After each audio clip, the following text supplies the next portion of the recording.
Hello guys, how are you doing? Hope you are doing good. My name is Fatima and you are watching Learn to Read English. Basic needs grammar series के day 14 में आपका स्वागत है और आज का topic है conjunctions. Conjunctions का आप यूज करते हो लंबे सेंटेंसेस बनाने के लिए।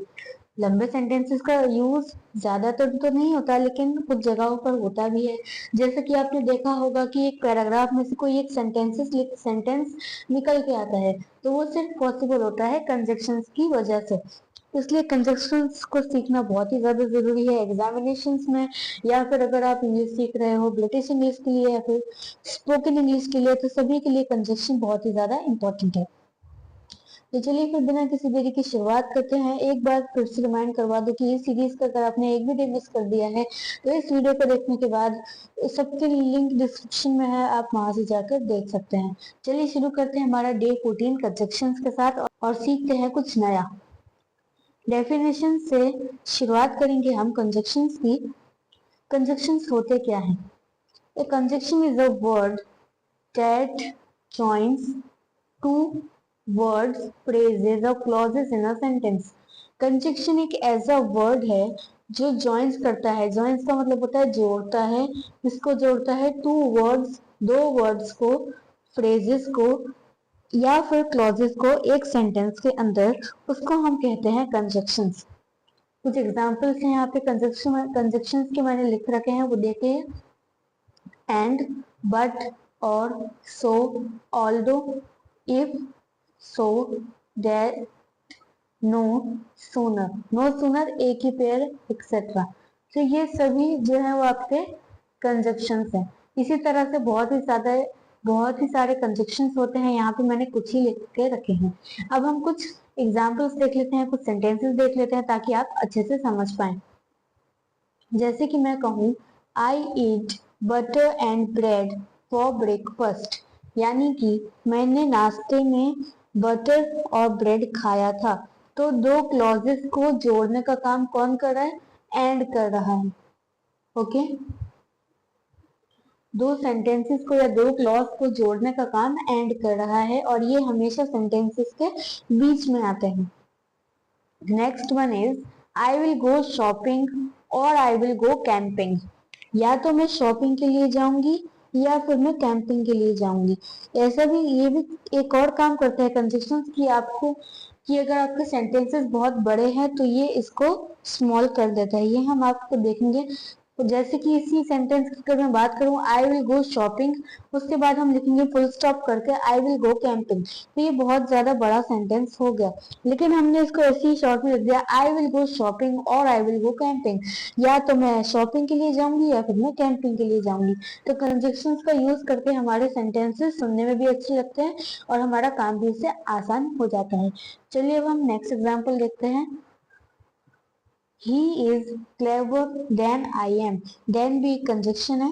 इसको he is clever एक क्लॉज है और I am भी एक क्लॉज है, इसको जोड़ने का काम करा then ने। Alright, let's move on to next example. I will eat either pizza or burger. या तो मैं पिज्जा खाऊंगी या फिर मैं बर्गर खाऊंगी। तो I will eat either pizza और burger, either एक कंजक्शन है, इसी के साथ और भी आपका एक कंजक्शन है। Next one is Ram and his siblings study in the same school. Ram और उसके सिबलिंग्स यानी उसके भाई बहन एक ही स्कूल में पढ़ते हैं। तो इसमें भी एंड ने इस सेंटेंस को कंप्लीट किया, इसका एक मीनिंग निकाला। एंड जो होता है वो ग्रामर के अंदर सबसे कॉमन कंजक्शन माना जाता है, क्योंकि मोस्टली सारे सेंटेंस में कंजक्शन जिनमें ऐड होते हैं उनमें एंड का यूज होता ही है। चलिए अब हम लोग आगे बढ़ते हैं। I was feeling tired, so I went home. So का मतलब होता है इस वजह से। I was feeling tired, मैं थक चुकी थी इसलिए मैं घर चली गई। Okay, next one is run faster so that you can win the race. जल्दी भागो ताकि तुम रेस जीत सको। तो so that का मतलब होता है ताकि। एक बात और याद रखिए कि कंजक्शन वन वर्ड के भी हो सकते हैं, टू वर्ड्स के भी हो सकते हैं। लास्ट सेंटेंस देख लेते हैं यहाँ पे, इसके बाद हम आगे बढ़ेंगे। I found one Coke and the last sandwich in the kitchen. मुझे एक कोक और आखिरी सैंडविच रसोई में मिला। तो इसको भी यहाँ पे भी एंड जो है वो कंजक्शन है और इन दो सेंटेंसेस को या दो क्लॉज को जोड़ने का काम कर रहा है। चलिए अब हमने कंजक्शन के बारे में सीख लिया, अब हम सीखते हैं टाइप्स ऑफ कंजक्शन के बारे में। सबसे पहले बात करते हैं टाइप्स ऑफ कंजक्शंस की। कंजक्शंस के तीन टाइप्स होते हैं। पहला होता है कोऑर्डिनेटिंग कंजक्शन, दूसरा होता है सबऑर्डिनेटिंग कंजक्शन और तीसरा होता है कोरिलेटिव कंजक्शन। अब हम एक एक करके सबके बारे में सीखते हैं। सबसे पहले हम बात करेंगे पहले नंबर की जो कि जिस पे आता है कोऑर्डिनेटिंग कंजक्शन। तो शुरू करते हैं कोऑर्डिनेटिंग कंजक्शन के साथ। डेफिनेशन से शुरुआत करते हैं इसकी। A coordinating conjunction connects two words, phrases or clauses that are grammatically equal. Coordinating conjunction दो words, phrases या clauses को जोड़ते हैं। ये काम तो सारे ही conjunctions करते हैं, लेकिन सबसे important बात that are grammatically equal, यानी जो grammatically भी equal होते हैं, वो उनको जो उन जैसे words को जब जोड़ते हैं उन्हें कहते हैं coordinating conjunction। Okay, coordinating conjunctions की अगर हम एग्जाम्पल्स की बात करें तो वो होते हैं 7 तरह के। और इसका एक यात्री, उसने वो टेस्ट में फेल हो गई क्योंकि उसने पढ़ाई नहीं की थी। इसको आप ऐसे भी रख सकते हो, because she didn't study she failed the test. Next one, now that भी एक कंजक्शन है। Now that I have found you, अब जबकि मैं तुम्हें पा चुका हूँ। I won't let you go, मैं तुम्हें जाने नहीं दूंगा। I will leave as soon as Ram arrives, मैं निकल जाऊंगी जैसे ही राम आएगा। एज सुन एज, जैसे ही। तो इसको आप ऐसे भी लिख सकते हो, as soon as Ram arrives I will leave. Okay, the last one, I will tell you only if you promise not to tell anyone, मैं तुम्हें तभी बताऊंगी जब तुम मुझसे वादा करोगे कि तुम ये बात किसी को नहीं बताओगे। यानी आप किसी एक तौर पे शर्त रख रहे हो सामने वाले के सामने कि मैं तुम्हें बताऊंगी, लेकिन तब ही बताऊंगी जब तुम मुझसे प्रॉमिस करोगे कि तुम ये बात किसी को नहीं बताओगे। तो जब आप किसी को शर्त किसी के सामने रख रहे होते हो तो आप ओनली इफ का यूज करते हो। ये तो हमने बात की सबऑर्डिनेटिंग कंजक्शंस की। अब हम बढ़ते हैं कोरिलेटिव कंजक्शंस की ओर। कोरिलेटिव कंजक्शंस की अब हम डेफिनेशन देख लेते हैं। Correlative conjunction joint words, phrases और clauses that carry equal importance in a sentence. ये वही काम करते हैं कि सारे वर्ड्स को, फ्रेजेस को या फिर क्लॉजेस को जोड़ते हैं, लेकिन जो एक सेंटेंस में इक्वल इंपॉर्टेंस रखते हैं। और इससे भी ज्यादा सबसे इंपॉर्टेंट बात, दे वर्क इन पेयर्स, वो पेयर्स में काम करते हैं। यानी कि ये वन वर्ड नहीं होते, ये हमेशा पेयर्स में काम करते हैं। जैसे कि आइदर और, नाइदर नॉर, नॉट ओनली एक पेयर है बट ऑल्सो उसी के साथ दूसरा पेयर है, not only but also, both and, whether और एक्सेट्रा। तो ये कुछ एग्जाम्पल है कोरिलेटिव कंजक्शंस के। अब हम सेंटेंसेस देखते हैं ताकि आप अच्छे से समझ पाए। आइदर कम और गो, या तो आओ या जाओ।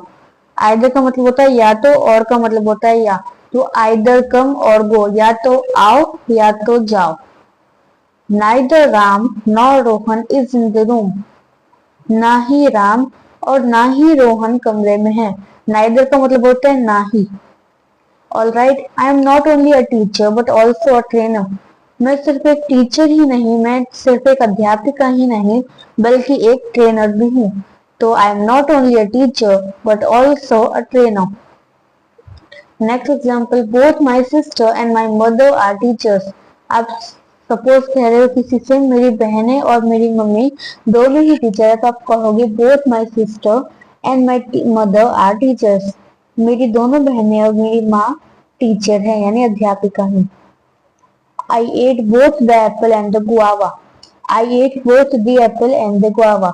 मैंने दोनों एप्पल और गुआवा खा लिए। तो यहाँ पे आप ध्यान दोगे कि मैंने यहाँ पे दी एप्पल बोला और यहाँ पे द गुआवा बोला, तो कुछ डिफरेंस होते हैं।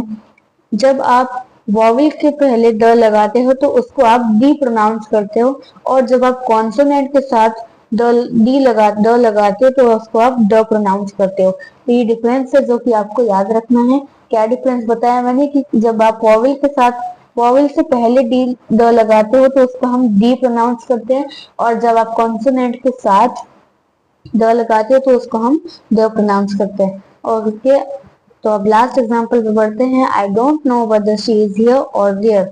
मुझे नहीं पता कि वो यहाँ है या वहाँ है। आइदर इसमें कंजक्शंस है और वेदर भी इसमें कंजक्शन है। मुझे नहीं पता कि वो यहाँ है या वहाँ है, क्योंकि सेंटेंसेस को जोड़ रहे हैं, बीच में कंजक्शन है, इसलिए ये भी आपका कंजक्शंस है।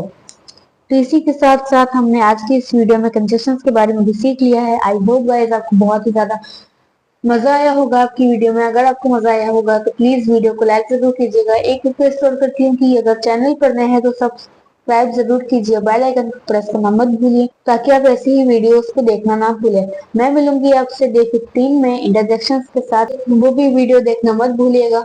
अगर आप तक अब तक वीडियो में बने हैं तो प्लीज अपने फ्रेंड्स फैमिलीज के साथ शेयर कीजिएगा, ताकि वो भी इंग्लिश सीख सके। और अगर आपने इस सीरीज का एक वीडियो मिस कर दिया है तो प्लीज उसे जाकर देख लीजिए, क्योंकि ये सीरीज बहुत ज्यादा इंपॉर्टेंट है। अब मैं मिलूंगी आपसे डे 15 के अंदर, तब तक के लिए thank you so much for watching and bye bye.